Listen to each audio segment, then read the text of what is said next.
다음에 그는 푸른 역사에서 펴낸 한국 고대사 일권에 나오는 내용의 글입니다.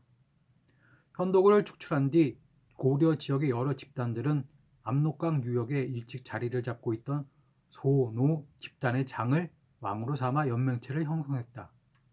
이 연맹체 구성의 기본 단위는 삼국사기 고구려 본기 초기 기록에 나오는 나이다.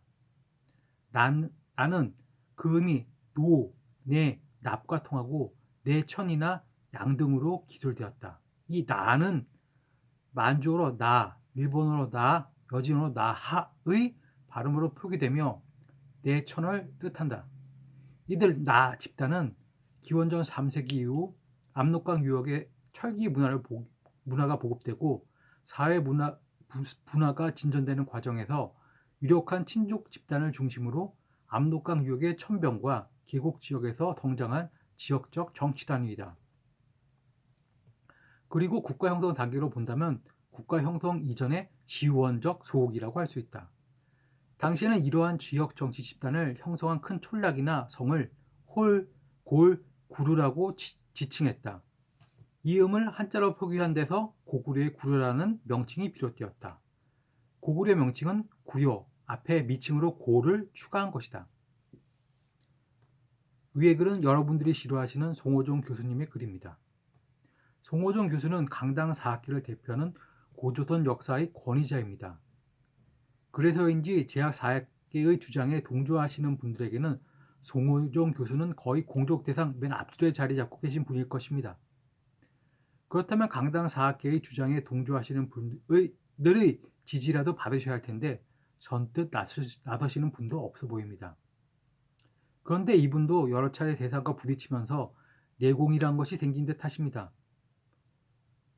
나름 학문적 발전도 제 눈에는 보입니다. 그러나 고구려라는 나라 이름에서 앞글자 고자를 미칭으로 보는 그의 주장은 선뜻 받아들이기 어려워 보입니다. 앞서 이야기했듯이 고구려를 구성하고 있던 다섯 부족들 중 연노부에서 가운데 글자 노자는 노비를 뜻하는 한자입니다. 이것은 미칭으로 보이진 않죠. 중국의 학자들이 이웃 오랑캐 민족들에게 미칭을 붙이는 경우는 매우 드물며 대부분 멸칭으로 부르는 것이 상리임을 고려해 본다면 고구려의 앞글자 고자를 미칭으로 보기에는 무리가 있어 보입니다.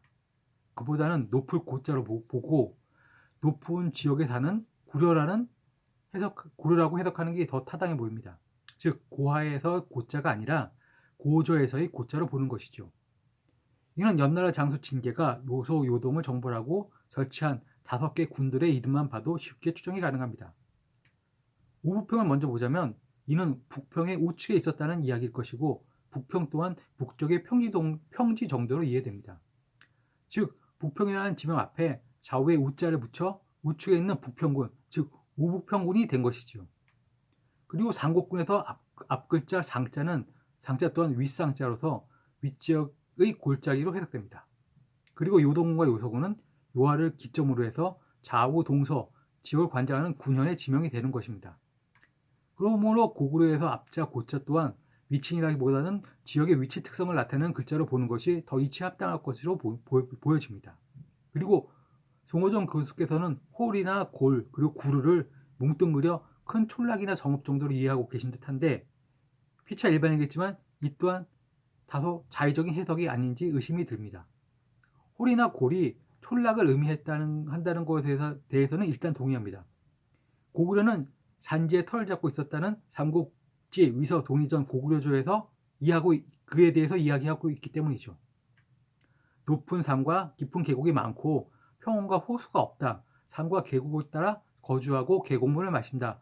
좋은 밭이 없으므로 비록 힘써 농사를 짓긴 하지만 배불리 먹기는 부족하다. 홀이나 골이 마을을 의미하는 것은 맞는 것 같습니다. 그리고 이를 바탕으로 해서 우리가 자주 사용하고 있는 골이라는 단어도 파생한 듯 보여집니다. 계곡을 그들은 골짜기 즉 골이라고 했을 것이고 그곳에 마을이 있었기 때문에 골자가 마을을 의미하게 되었다는 것이죠. 그러나 구루는 조금 다르다고 봅니다. 책 구루라는 단어를 통해서 알 수 있듯이 이 단어는 한자의 조합으로 이루어진 단어일 가능성이 큽니다. 앞글자 책자는 한자로서 머리쓰기 책자입니다. 즉 한나라가 고구려 지배층에게 책이라는 두 권 종류 등을 하사하기 위해 만든 작은 성을 책구루라고 한 것이죠. 그리고 가운데 구자를 뒤 루자와 합쳐 구루라는 한 단어로 볼 것인지, 아니면 가운데 구자도 한자의 뜻인 해자 등으로 이해할 것인지는 각자의 주장과 견해가 다를 것입니다. 정어자 송호정 교수께서는 나자를 노, 나, 네, 나, 납 등과 함께 쓰였다고 주장하고 계신 듯한데, 저는 이 나자가 구루에서 루자와 혼용되어 사용되고 했다고 보는 것이 입장입니다. 일종의 사투리로 보는 것입니다. 그리고 이를 성국가의 도성으로 이해하고 있습니다. 중국 고대 역사를 보면 춘추 전국시대 초기 주나라 봉건 국가들은 대개 성읍국가로서 출발하고 있으며, 이러한 초기 국가 형태와 형성 과정은 동서양 공이 매우 일반적인 현상으로 보여집니다. 이렇게 처음 루로 시작된 성읍국가라는 단어는 차츰 지방으로 확대되면서 나 혹은 라 등으로 변형되어 쓰이기 시작했다고 보는 것이 저희 견해이며, 신라 등에서 보이는 뒤 글자 라조차도 이에서 연유한 것으로 보고 있습니다. 이처럼 루자를 성읍국가의 도성으로 본다면 한국 고대사의 의문점들이 하나둘 풀려나가는 현상을 목도하시게 될 것입니다.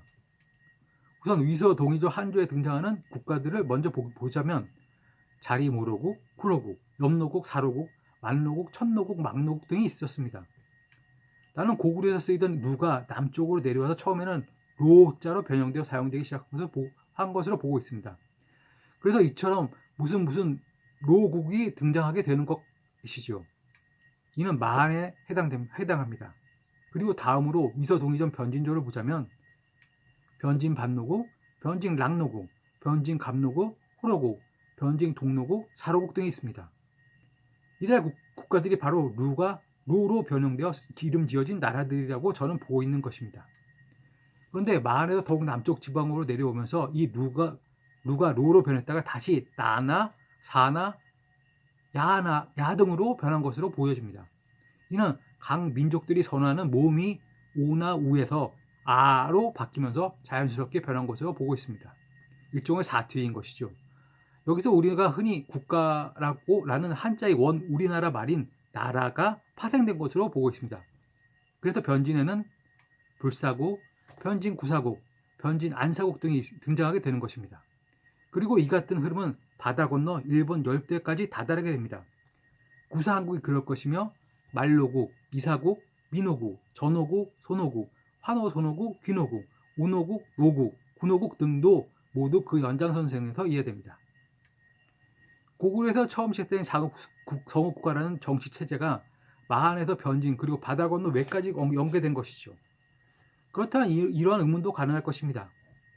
무슨 문은 루나, 로나, 나나, 라나, 사 등으로 명명되었던 나라 이외에 월주국, 원지국, 원왕국, 소석색국, 대석색국 등의 나라 이름들은 도대체 어디에서 연유한 것일까요? 하는 질문도 가능할 것입니다. 나는 앞서 마한 진한 변환에서 한이라는 글자가 산용 종족들이 왕을 일컫는 말의 변형이 우리나라로 들어와서 한으로, 즉 군주를 호칭으로 쓰이면서 그들의 정치체 일부가 한반도 내부로 유입되었다고 이야기한 적이 있습니다. 이러한 해석이 가능합니다. 연장 징계의 침공이 있기 전에 요소와 요동 일대에는 예맥, 숙신, 동호, 산용 등이 혼자 있었다고 앞서 이야기했습니다. 이들 중에서 동호만은 비교적 나중에 유입된 민족으로 보여지고 그들은 별개의 독자적인 세력으로 존재했었던 것으로 저는 판단하고 있습니다. 그리고 예맥, 숙신, 산용 등은 수백 년 혹은 그 이상 세월을 홍고에 살면서 서로 융합된 것으로 보여집니다. 그렇기 때문에 이 좁은 한반도 내에 무려 100여 개의 다양한 이름의 국가들이 존재했었던 것은 아닐까요? 그리고 그들 중 일부는 바다 건너 일본 열도까지 진출한 것이고요. 끝으로 백제에 대해서 해보도록 하겠습니다. 저는 개인적으로 백제는 소수맥의 일족으로 보고 있습니다. 다음에 글을 보도록 하죠. 위서 동의전의 글입니다.